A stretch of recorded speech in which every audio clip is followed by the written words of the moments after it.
Có mồi anh em ơi. Đụng má canh nãy giờ mới được nè trời. Ở dưới quê tôi gì không có chứ cá sông là nhiều nha anh em. Cá trắng đó anh em. Ở dưới quê tôi là kêu là cá trắng nha.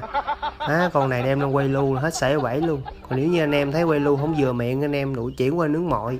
Nướng mọi là đừng có mặn gì hết trơn, để nguyên con gì chứ không có lột da, không mổ bụng gì chân, để nguyên nướng lên xong cái làm chén nước mắm mà muối ớt chanh đó là chấm là quá ngọt lắm. Cá này nhìn nãy giờ ở trên lưng nó đưa lên gai gai chứ cá mì dinh á.